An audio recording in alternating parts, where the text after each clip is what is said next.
Hello, this is my video for partnership act for first year BCom students.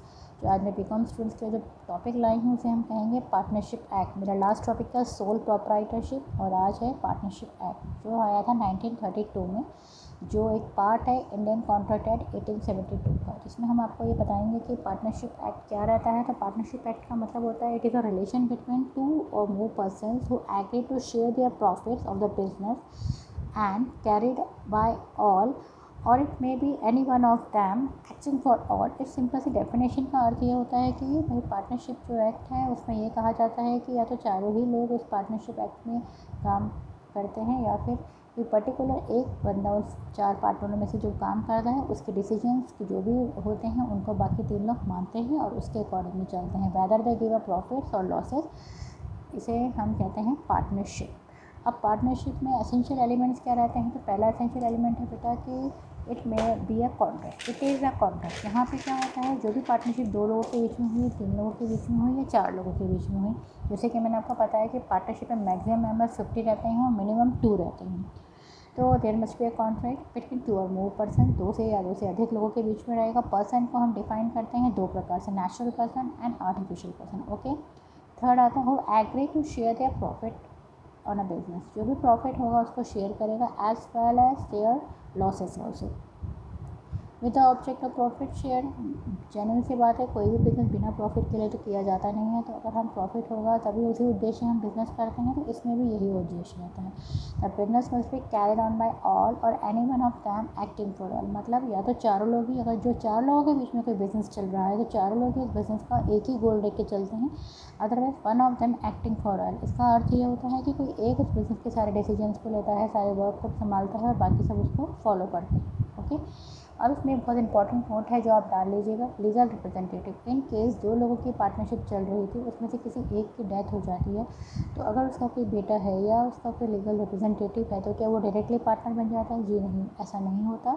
उसके लिए उस partnership वहीं ख़त्म हो जाती है और वापस से न्यू पार्टनरशिप में उसको लिया जाता है, फिर उसका पार्टनरशिप बनाया जाता है, फिर वो आगे बढ़ता है। ओके, अब एक सबसे इंपॉर्टेंट पॉइंट हो गया कि मैंने आपको डिफाइन किया कि डेफिनेशन क्या होती है, मैंने आपको बताया कि एसेंशियल एलिमेंट्स क्या होते हैं। अब हम चलेंगे टाइप्स ऑफ पार्टनरशिप फर्म, कि भाई पार्टनरशिप फर्म कितने प्रकार की होती है। तो पहली होती है पार्टनरशिप फॉर फिक्स्ड पीरियड, मतलब जो एक पर्टिकुलर टाइम के लिए डिसाइड की जाती है। इसमें ये डिसाइड किया जाता है कि अगर ये काम 5 साल के लिए हम दोनों की पार्टनरशिप है, राम और श्याम ने पार्टनरशिप करी 5 साल के लिए कि हमारा ये टास्क 5 साल में पूरा हो जाएगा, फिर हम अपनी पार्टनरशिप ख़त्म कर देंगे। आफ्टर 2015 में उन्होंने डिसाइड किया, 2020 आ गया, उनका काम पूरा हो गया, उनकी जो पार्टनरशिप एक पर्टिकुलर पीरियड के लिए बनाई गई थी वो पूरी हो गई। लेकिन उनकी पार्टनरशिप काफ़ी अच्छी चली, उन्होंने काफ़ी अच्छे प्रॉफिट और गेंस लिए। उन्होंने डिसाइड किया कि नहीं, हम इसे डिज़ोल्व नहीं करेंगे, इसे कंटिन्यू करेंगे। तो कहाँ पार्टनरशिप एट विल हो गया। तो ये कंडीशन डिपेंड करती है उन दोनों के ऊपर। नेक्स्ट आती है पर्टिकुलर पार्टनरशिप। अब भाई दो फ्रेंड्स हैं, सीता एंड गीता, उन्होंने डिसाइड किया कि हम पार्टनरशिप कर रहे हैं क्योंकि हम ये चाहते हैं कि हम दोनों मिलकर एक पर्टिकुलर मूवी बनाना चाहते हैं। ये मूवी हमारी जितना भी टाइम लेगी उतने साल तक हमारी पार्टनरशिप चलेगी।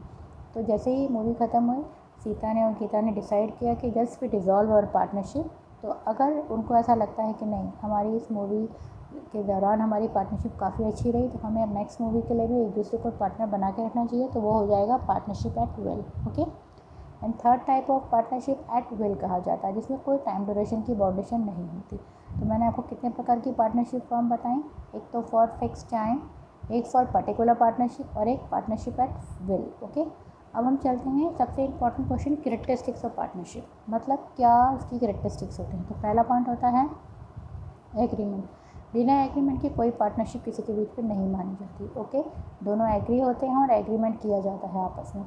उसके बाद में आता है better to written by agreement. हम चाहें तो रिटर्न एग्रीमेंट करेंगे तो जो मोस्ट प्रोफरेबल रहता है, प्रॉमिसेबल रहता है as compare to oral agreement. चाहे तो ओरल से भी चला जा सकता है, लेकिन written is better. Third point है रजिस्ट्रेशन ऑफ फॉर्म। अगर हम फॉर्म का रजिस्ट्रेशन करा लेते हैं, good for our future. In case कोई डिस्प्यूट या कोई ऐसे मैटर्स आते हैं तो हम ईजिली उसको सॉर्ट आउट कर पाएंगे। फोर्थ पॉइंट होता है लॉफुल बिजनेस। जो भी साझेदारी में बिजनेस किया जा रहा है वो लॉफुल होना चाहिए। अनलॉफुल बिजनेस को अलाउड नहीं है साझेदारी के अंदर, यानी कि पार्टनरशिप में। नेक्स्ट पॉइंट आता है शेयर ऑफ प्रॉफिट। जो भी हमारा प्रॉफिट शेयरिंग होता है वो एडवांस में हम डिसाइड करते हैं। इन केस हमने ऐसा कुछ नहीं किया तो जो भी प्रॉफिट होगा वो इक्वली डिवाइड हो जाएगा दोनों पार्टनर्स में। फिर आता है कि लाइबिलिटी, लिमिटेड लाइबिलिटी नहीं रहती, अनलिमिटेड लाइबिलिटी रहती है। वो भी इसलिए रहती है क्योंकि इनके दो लोगों का पार्टनरशिप में बिजनेस चल रहा है। अगर फर्म में कोई लॉसेस बढ़ जाते हैं और अगर उनको इस फर्म को बचाने के लिए, अगर अपने लॉसेस फुलफ़िल करने के लिए, क्रेडिटर्स को पैसा देने के लिए घर से भी पैसा लाना पड़ता है तो उन्हें लाना पड़ता है, कि इसीलिए इसको कहा गया unlimited liability. Okay, management by all or any of them. अब ये 4 लोगों की पार्टनरशिप की सपोर्ट, उसमें से कोई एक ही बंदा सब डिसीजंस लेता है, अच्छे बुरे, उससे बेनिफिट हो या लॉसेस हो, सारे उसको फॉलो करते हैं। बिकॉज इसमें कहा गया कि सारे लोग इन्वॉल्व नहीं हैं, सिर्फ एक ही बंदा डिसाइड कर रहा है।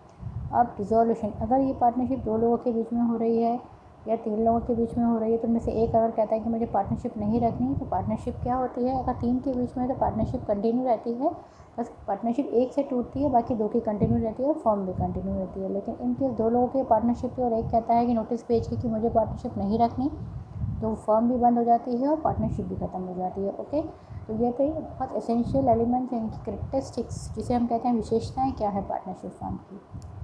तो स्टूडेंट्स, नेक्स्ट क्लास में मैं डिस्कस करूँगी पार्टनरशिप डीड क्या होता है।